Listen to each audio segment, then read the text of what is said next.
Hello students, welcome to Edu Blossom. हम कर रहे हैं क्लास 6 का chapter food where does it come from और आज हम इसका पार्ट 4 करने जा रहे हैं। तो चलिए स्टार्ट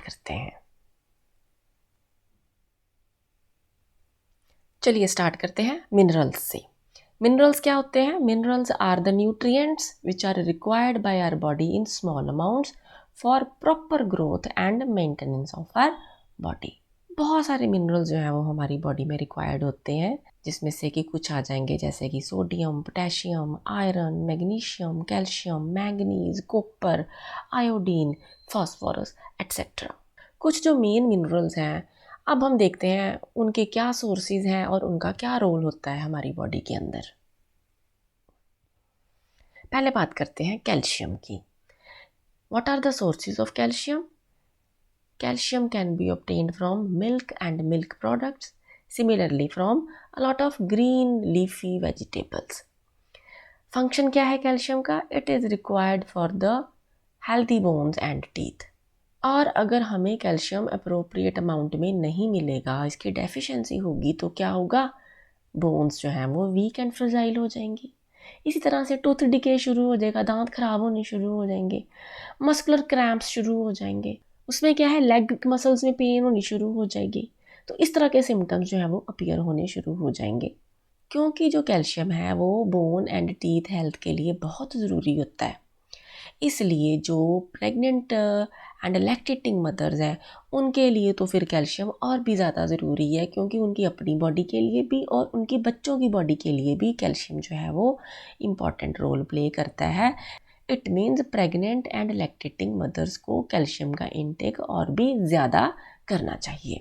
और क्योंकि कैल्शियम हमें मिल्क एंड मिल्क प्रोडक्ट से मिलता है, इट मीन्स मिल्क पीना, दूध पीना बहुत ज़रूरी है। हमने पहले भी बात की थी कि कुछ बच्चे होते हैं जो कि मिल्क नहीं पीते, दूध नहीं पीते, तो बहुत बुरी बात है। दूध पीना बहुत ज़रूरी है, क्योंकि दूध से हमें कई तरह के न्यूट्रिएंट जो है वो मिलते हैं।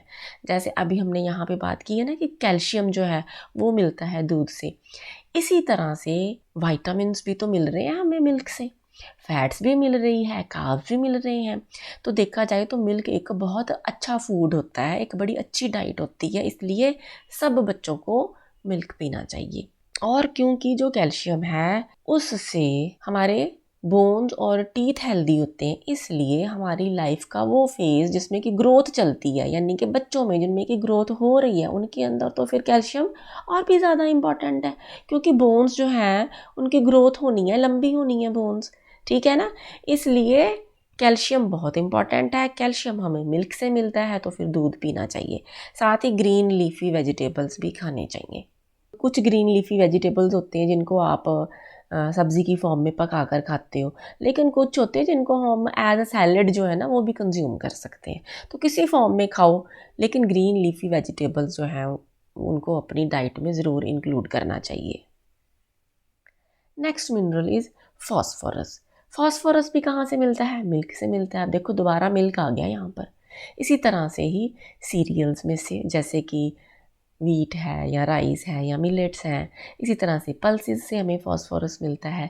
फिश एंड मीट से भी हमें फास्फोरस मिलता है। कैल्शियम की तरह ही फास्फोरस भी हमारी हेल्दी बोन्स एंड टीथ की ग्रोथ के लिए ज़रूरी होता है। और अगर ये हमें प्रॉपर अमाउंट में नहीं मिलेगा तो क्या होगा? वीक हो जाएंगी बोन्स और ग्रोथ रिटार्डेड हो जाएगी, यानी कि ग्रोथ कम हो जाएगी, जनरल वीकनेस हो जाएगी हमारी बॉडी में।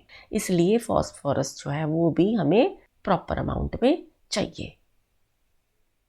Next mineral is iron. Iron हमें कहाँ से मिलता है? ग्रीन लीफी वेजिटेबल्स, नट्स जैसे कि आलमंड्स, वॉलनट्स और जैगरी से, यानी कि गुड़ से या शक्कर से। और आयरन क्या रोल प्ले करता है हमारी बॉडी में? Iron is required for the formation of haemoglobin in the blood. अब हीमोग्लोबिन जो है ये क्या है? ये हमारी ब्लड के अंदर की रेड पिगमेंट है, जो कि गैशियस एक्सचेंज में हेल्प करती है, ऑक्सीजन को कैरी करने में हेल्प करती है। और अगर हमारी बॉडी के अंदर आयरन अप्रोप्रिएट अमाउंट में नहीं होगा तो क्या होगा? हीमोग्लोबिन नहीं बनेगा। उससे क्या है? अनीमिया हो जाएगा, यानी कि जिसको हम खून की कमी कहते हैं वो हो जाएगा। और अगर खून की कमी हो जाएगी तो पूरी की पूरी बॉडी जो है वो वीकनेस फील करेगी।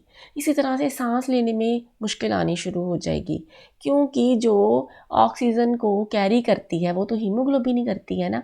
तो ज़रा सा काम करेंगे तो सांस चढ़नी शुरू हो जाएगी, जैसे सीढ़ियाँ चढ़े तो सांस फूलनी शुरू हो जाएगी, ठीक है ना, वीकनेस सी फील होनी शुरू हो जाएगी। तो इस तरह के जो हैं सिम्टम्स वो अपीयर होने शुरू हो जाएंगे। नेक्स्ट हम बात करते हैं आयोडीन की। आयोडीन कहाँ से मिलता है? फ्रूट्स एंड वेजिटेबल से मिलता है, सी फूड से मिलता है और आयोडाइज्ड सॉल्ट से हमें मिलता है। क्या रोल प्ले करता है iodine? It is required for proper functioning of thyroid gland. ये जो थायराइड ग्लैंड होती है ये एक बटरफ्लाई शेप की ग्लैंड होती है जो कि हमारे थ्रोट में होती है, ठीक है। और अगर आयोडीन प्रॉपर अमाउंट में ना हो तो थायराइड ग्लैंड जो है वो प्रॉपर काम नहीं कर पाती, जिससे कि थायराइड ग्लैंड से निकलने वाले हार्मोन्स जो हैं उनका लेवल जो है वो ड्रॉप हो जाता है। तो कई तरह की हेल्थ प्रॉब्लम जो है वो कॉज हो जाती हैं। एक जो डेफिशिएंसी डिजीज़ होती है आयोडीन की उसको हम कहते हैं गोइटर, जिसको घिंगा भी कहते हैं। उसमें क्या है, गले में ना ऐसे स्वेलिंग सी हो जाएगी जैसे बाहर की तरफ बल्ज किया हुआ हो, इसको कहते हैं घिंगा या गोइटर। और ये ज़्यादातर जो है ना कहाँ होता है, ये होता है उन लोगों में जो लोग माउंटेनियस रीजन्स में रहते हैं, उनके अंदर आयोडीन डेफिशिएंसी का जो चांस है वो ज़्यादा होता है। क्यों होता है? देखो आयोडीन जो है वो सी फूड में बहुत ज़्यादा मिलती है, ठीक है ना। तो जो माउंटेनियस रीजन्स होते हैं वहाँ पर तो सी फूड अवेलेबल होता नहीं है, इसलिए वहाँ पे रहने वाले लोगों में आयोडीन की डेफिशिएंसी जो है वो ज़्यादा देखने को मिलती है। इसीलिए आयोडाइज्ड सॉल्ट जो है वो यूज़ करने के लिए एडवाइस किया जाता है। तो ये जो है आयोडाइज्ड सॉल्ट ये हमें ईज़िली अवेलेबल होते हैं मार्केट में। अगर हम आयोडाइज्ड सॉल्ट जो है वो रेगुलरली यूज़ करें तो आयोडीन की डेफिशिएंसी नहीं होगी। और जो आयोडीन है ये प्रेग्नेंट एंड लैक्टेटिंग मदर्स हैं उनके लिए बहुत ज़रूरी है। अगर किसी प्रेग्नेंट लेडी की बॉडी के अंदर आयोडीन की डेफिशिएंसी होगी तो ना सिर्फ कि मदर की अपनी बॉडी में थायराइड ग्लैंड की मेल फंक्शनिंग हो जाएगी, बल्कि जो डेवलपिंग बेबी है ना उसकी बॉडी की जो थायराइड ग्लैंड है उसके अंदर भी मेल फंक्शनिंग हो सकती है। तो iodine is very very important, क्योंकि थायराइड ग्लैंड जो है ना इसी ने हमारा जो है पूरी बॉडी का मेटाबॉलिज्म उसको कंट्रोल करना होता है। तो बड़ी एक सीरियस कॉम्प्लिकेशन अराइज हो जाती है अगर थायराइड ग्लैंड जो है वो प्रॉपर काम ना करे तो। So this is all about the minerals. अब हम बात करते हैं वाटर की। देखो जो वाटर है ये भी हमारी डाइट का एक इम्पॉर्टेंट पार्ट है। हालांकि हमें वाटर से कोई एनर्जी नहीं मिलती, कोई कैलोरीज नहीं मिलती, but even then it is very much essential part of our diet. क्यों? क्योंकि it is required for all vital processes of our body. हमारी बॉडी के हर सेल के अंदर होने वाले मेटाबॉलिज्म यानी कि मेटाबॉलिक एक्टिविटीज़ के लिए पानी ज़रूरी है। पानी के बिना तो मेटाबॉलिज्म हो ही नहीं सकता। And it helps in the removal of waste from the body in the form of urine, यानी कि वेस्ट के रिमूवल के लिए भी वाटर जो है वो इम्पॉर्टेंट रोल प्ले करता है।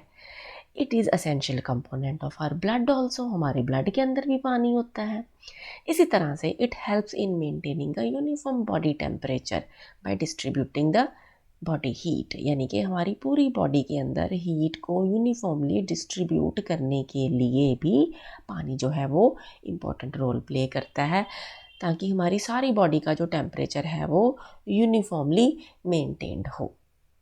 सो हम ये कह सकते हैं कि water is very very important. Water के बिना तो हम लाइफ के बारे में सोच भी नहीं सकते। अब बात करते हैं एक और important component of our food जिसको हम कहते हैं रफेज। रफेज क्या होता है? फाइबरस फूड जो है ना उसको हम रफेज कहते हैं। ऐसा फूड जिससे हमें फाइबर मिलते हैं।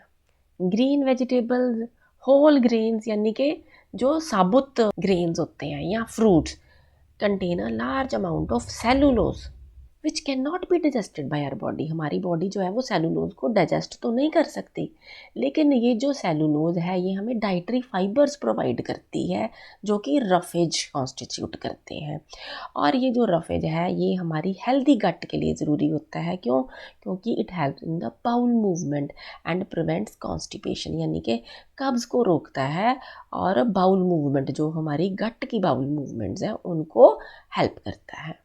तो जो हमारे फूड की अनडाइजेस्टेड वेस्ट होती है, जो कि हमारे गट के लास्ट पार्ट में, यानी कि जो हमारा रेक्टम है उसके अंदर फीसिस की फॉर्म में स्टोर की जाती है, उसको बॉडी से रिमूव करने के लिए रफेज जो है वो बहुत ज़रूरी होता है। That is all for this part.